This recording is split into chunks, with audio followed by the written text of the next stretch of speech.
Hey, what is going on, guys? It's DK back at you with another video here to break down this four-game preseason slate on Saturday. Real quick, I guess I'm going to have to go over my lineup from Thursday. That was a really, really ugly slate. Yeah, I had three guys that give me a donut.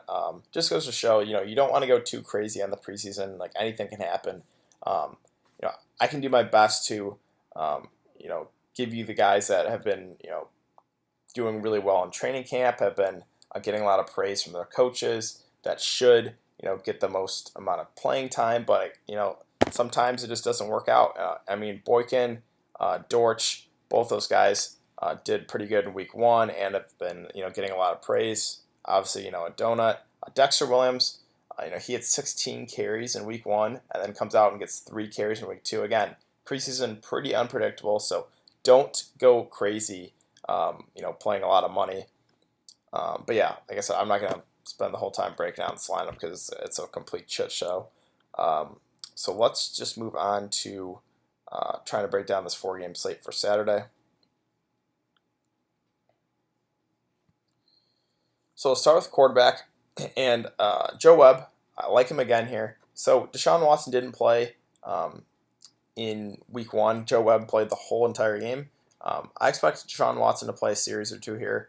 But I still think Webb gets a good amount of time. Now, they did sign Tamu. I don't really know how to pronounce his name, but I do expect him to get some garbage time. So I don't think we can expect Webb to get, a full 3 quarters or so, but I think it's safe to predict, probably Deshaun Watson gets about the first quarter, and then Joe Webb gets, I think 2 quarters is a pretty safe projection. And again, I like him because he has that rushing ability. So Joe Webb, again, I think is one of the top options for quarterback on this slate. The next guy I will talk about here is Jarrett Stidham. So looked pretty good there in week one, 14 of 24 for 179 yards and a touchdown. Again, Tom Brady, really don't expect him to play. Brian Hoyer, I think gets a little bit of time here, and then Stidham gets the rest. So I think Stidham gets at least 2 quarters here. So again, we want the guys that are going to play the most. So Stidham, Joe Webb, I think are 2 of the top options for quarterback on the slate. The last quarterback I'll talk about is Patrick Mahomes. So the starters for the Chiefs last year in week 2 actually played a good amount. I think they played about a quarter and a half. So if we get that again, a quarter and a half of Mahomes, he can definitely get you there in that time again. And it's that tricky comparison of, do you want the quarter to quarter and a half of Mahomes versus the 2 quarters or so from Joe Webb and Jarrett Stidham? It's close. So yeah, but it's going to be tough. Those are probably the top 3 options in my opinion for quarterback on the slate. So let's move on to running back. And I'll talk about Nick Brissett here. So in week one, carried the ball 22 times for 66 yards. Now, I don't expect him to carry it 22 times again. And it just like the whole Dexter Williams show, he had 16 carries in week one, only 3 in week 2. So again, we don't want to go crazy projecting that Brissett's going to get 20 carries again. But I think he gets a decent amount of work. So for that reason, I think he's a solid option on the slate. The next guy I'll talk about here is Ty Johnson for Detroit. So only carried the ball 3 times for 22 yards, but this guy is a great receiver out of the backfield. Again, I want those guys that can catch balls for the preseason. PPR format's huge. So Ty Johnson. He has also been getting a lot of praise in training camp and practices. So for that reason, I think he's another solid option for running back. Next I'll talk about is Benny Snell Jr. So again, he's the rookie. I like playing the young guy, the rookies, and the second or third year guys, just because they're going to get the most amount of time in these first couple preseason games. So Snell.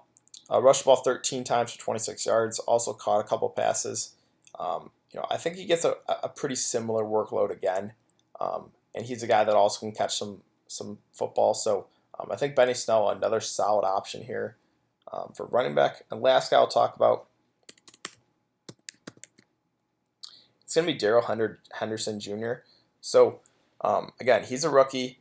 The Rams, they're going to want to see what they have out of him. He could potentially back up Todd Gurley. So in week 1, only carried the ball 6 times for 13 yards, but did have a catch too. I think he gets a little bit more work here in this week 2 game. So Darrell Henderson, again, rookie. They want to see what they have out of him. So I think he is a pretty good option at running back as well.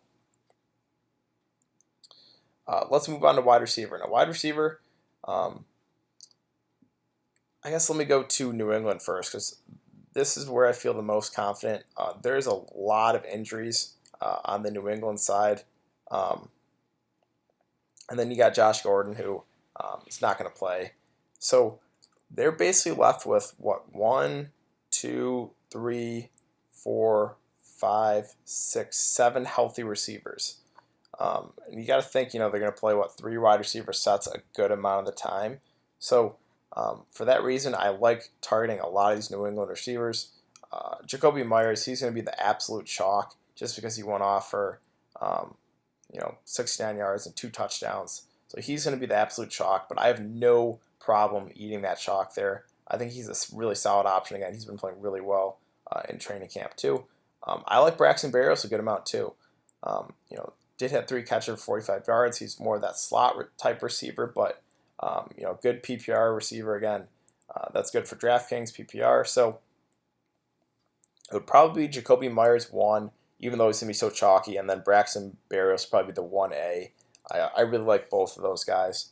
As far as any of these other New England receivers, you really could take a shot on any of them. Inman or Slater possibly, but for me, really, I feel the most confident in Jacoby Myers and Braxton Berrios. Okay, let me move on to Duhart here for Detroit. So in week 1, he didn't have a catch, but he was targeted a few times. Detroit was just, they only had 3 points against New England, so they're really the best receiver only had 2 catches. But Duhart, I think, is going to get a good amount of time again here. So I think he is, an option you want to consider. Let's see, who else do I have written down here? I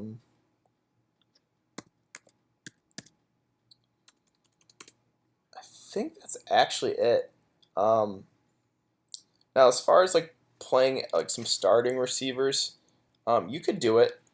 So, the guys that I would look to if I was going to play a starting receiver would probably be the Kansas City guys, just because again, in week 2 of last year they played, about a quarter and a half. So, you could look to Tyreek Hill, Sammy Watkins possibly.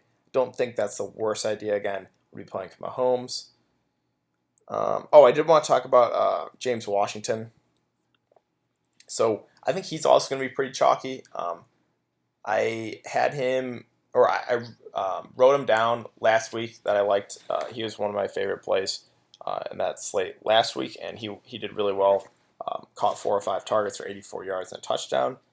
But again, I think he's going to be somewhat popular. But I think he's definitely another option you can consider.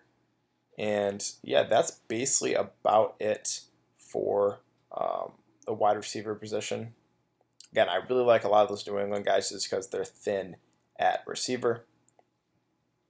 Tight end, kind of a shit show, but I like Travis Kelce here just because I think he plays a quarter and a half, and he can definitely get produce in that amount of time. So Travis Kelce, I think he is a pretty good option. And then at New England again, they're short at tight end. You could look to Izzo or Salbert, I believe that's how you pronounce his name. Either of those guys, again, they really only had 3 healthy tight ends, so Izzo or Salbert. Again, probably not pronouncing that right, but I think you could look to either of those guys because New England, again, really thin at tight end.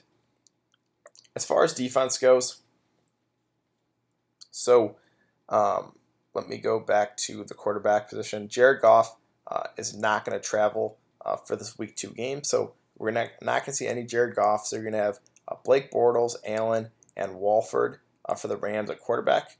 And just for that reason, I'm going to lean towards the Dallas defense. Is probably my favorite defense because they probably have the easiest, quarterbacks they're going against. So I'm going to lean right now playing towards playing the Dallas defense. And yeah, I think that's about it. So yeah, if you guys have been enjoying the content, I would really appreciate if you would like this video and subscribe. If you have any questions, you can please leave it in the comment section down below. It's also really important to follow me on Twitter. It will be in the description below. I will give my thoughts as more news comes out throughout the day. And I'll be back for, I think Sunday's only a 2-game slate, so I don't think I'll have a video up. Let me confirm that though really quick. Yeah, Sunday's only 2 games, so I'll be back for another video next Thursday. We got a 6-game slate. So I will see you guys then.